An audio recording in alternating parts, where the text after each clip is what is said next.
Welcome to the Closer Look Title III section of the Enrollment Survey Blitz Week. My name is Susan Murphy, and I am the Title III or Multilingual Learner Program State Coordinator for Cohort 1. I'm delighted to be here to speak on behalf of the Enrollment Survey, and I'm always willing to answer any questions or provide support in any capacity I can. My name is Elizabeth Supan, and I am the other Title III or Multilingual Learner Program State Coordinator for Cohort 2. Like Susan, I'm excited to provide as much guidance as possible as we explore the enrollment survey and how to best implement the survey statewide. Section 2 of the Enrollment Survey should look very familiar to those who currently work with the Home Language Survey. This section is specific to Title III, Part A, which includes multilingual learners and immigrant children and youth. The section is administered only at the initial enrollment of a student in South Carolina public schools, just like the current Home Language Survey. It is not administered annually. This information will be placed in the student file and kept on record. The document is legally binding and may not be changed after it is initially completed. Check out tomorrow's Closer Look to learn more about enrollment survey exceptions and amendments. The Home Language Survey portion within Section 2 will also look familiar.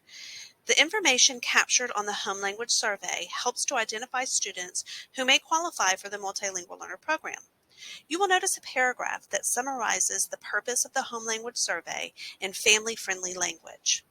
If a family needs support with completing any information on the enrollment survey, guide your appropriate staff members administering the enrollment survey to obtain the necessary support for the family. The 3 Home Language Survey questions have remained unchanged. Those questions are as follows. Number 1, what is the language that the student first acquired? Number 2, what language is spoken most often by the student? And number 3, what is the primary language used in the home, regardless of the language spoken by the student? It is possible that some families may indicate more than one language for any of the Home Language Survey questions.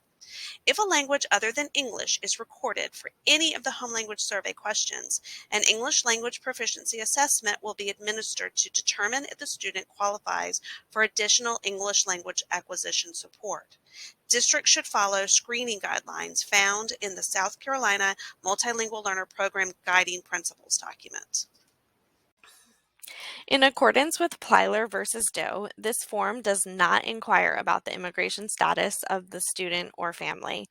Rather, this section collects information about a student's prior education and for potential immigrant children and youth funding opportunities. This section asks if the student has ever received English language development support, especially for transfer students. It also asks what country the student was born. If the student was born outside of the United States, District of Columbia, or the Commonwealth of Puerto Rico, there is a follow-up question asking when the student first attended school in the United States. Finally, this section requires a parent or guardian signature to confirm that the parent or guardian has read the Title III information on the enrollment survey and completed the information to the best of their knowledge. For those familiar with the current Home Language Survey, you'll notice that the school personnel signature requirement has been removed.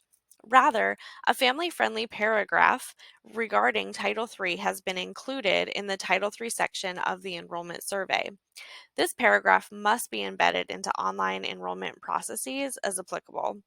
School or district personnel should be available to answer any questions the parent or guardian may have regarding Title III or the Multilingual Learner Program in a language or form that they understand.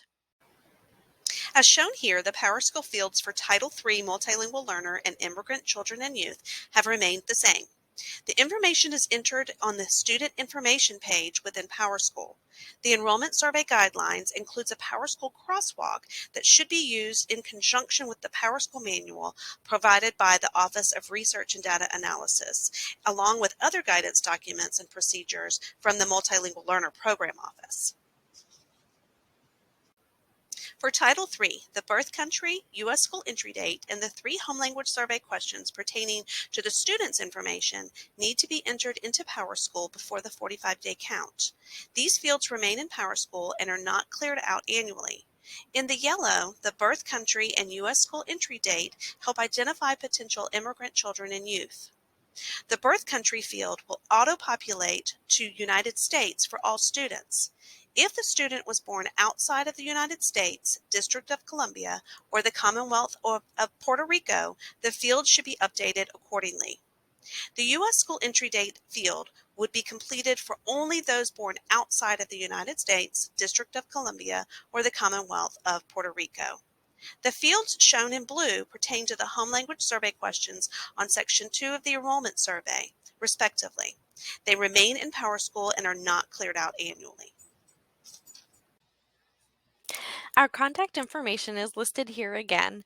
Please feel free to reach out to your Multilingual Learner Program cohort contact, Elizabeth or myself, with any questions or inquiries. Have a wonderful rest of your day.